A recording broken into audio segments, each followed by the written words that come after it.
নমস্কার বন্ধুরা, হরেক হরেক আম্মাতে তোমাদের স্বাগত। আজ তোমাদের সাথে শেয়ার করব মোরলা মাছের টক। এটা একটা সাবেকি রান্না, কিন্তু আজও জনপ্রিয়। খুব কম তেল মশলায় একটা স্বাস্থ্যকর খাবার, আর খেতেও অসাধারণ। এই গরমে তোমরা পাতে এটা রেখো, দেখবে খাওয়াটা তৃপ্তিদায়ক হয়েছে। তাহলে উপকরণ দিয়ে শুরু করি।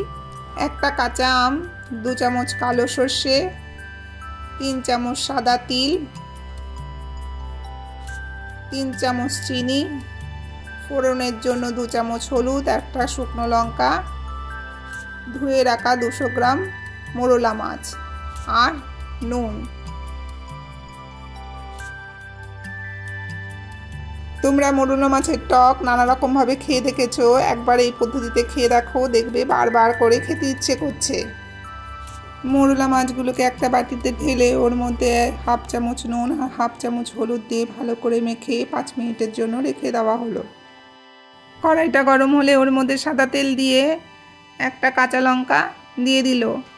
এবার দিচ্ছে মাছগুলো। কাঁচা লঙ্কা দিলে মাছ ভাজার সময় মাছের ভেতরে একটা সুন্দর গন্ধ চলে আসে। একদিক ভাজা হয়ে গেছে, মা উল্টে দিচ্ছে।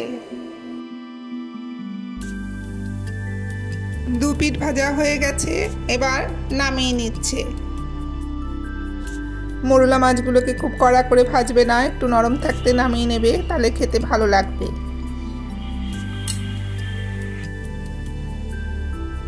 একই পদ্ধতিতে মা পরের মাছগুলোকে লাল লাল করে ভেজে নিচ্ছে। মাছগুলোকে ভাজা বসিয়ে আমটাকে কেটে নিচ্ছে। এই গরমে কাঁচা আমটাও কেমন একটা হালকা হলুদ হয়ে গেছে। ফসফরাস সমৃদ্ধ এই ছোট মাছটি ছোট থেকে বড় আমাদের সবার জন্যই ভীষণ ভীষণ উপকারী। চোখ ভালো রাখতে, হাড়ের গঠনের মজবুতিতে এর ভূমিকা অসীম। মিষ্টি স্বাদে ভরপুর এই মাছটি আমাদের বাঙালিদের বড়ই প্রিয়। প্রচণ্ড গরমে খাবারে তৃপ্তি পেতে আর শরীরকে ঠান্ডা রাখতে এই হালকা পাতলা মোরলা মাছের আমটক একবার করে খাও, আশা করি খুব ভালো লাগবে। ভালো লাগলে একটা লাইক আর শেয়ার করে দিও। কড়াইটা গরম হলে ওর মধ্যে 2 চামচ সর্ষের তেল দিয়ে ফোড়নের জন্য একটা শুকনো লঙ্কাকে ভেঙে দিয়ে দিল। দিচ্ছে 1 চামচ কালো সর্ষে। ফ্লেমটাকে সিমে রেখে 10 থেকে 12 সেকেন্ড ফোড়নটা ভাজার পর যখন সুন্দর গন্ধ বের হবে, তখন হলুদটাকে দিয়ে দিল। আবার একটু ভাজার পরে অ্যাড হলো আমটা দিয়ে 8 থেকে 10 সেকেন্ড ভাজার পর ওর মধ্যে 2 কাপ জল দিয়ে দিল। জলটা কিন্তু নর্মাল টেম্পারেচারের। এই রান্নাতে জলটা একটু বেশি লাগবে। জলটা দেওয়ার পরে ভালো করে মিশিয়ে নিচ্ছে। অ্যাড হলো 1 চামচ নুন আর 3 চামচ চিনি। চিনিটা টকটাকে ব্যালেন্স করবে, তোমরা কতটা টক খাবে সেই অনুযায়ী চিনিটা অ্যাড করবে।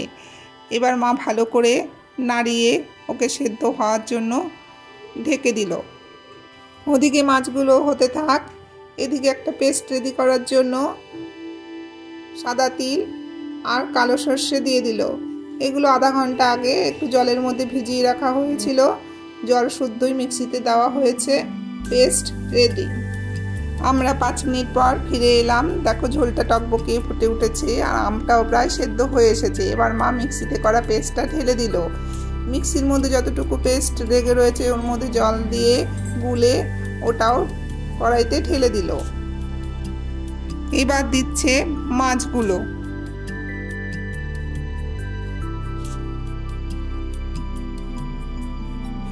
ভালো করে নেড়ে চেড়ে মাছগুলোকে সেদ্ধ হওয়ার জন্য ফ্লেমটাকে সিমে রেখে ঢেকে দিল।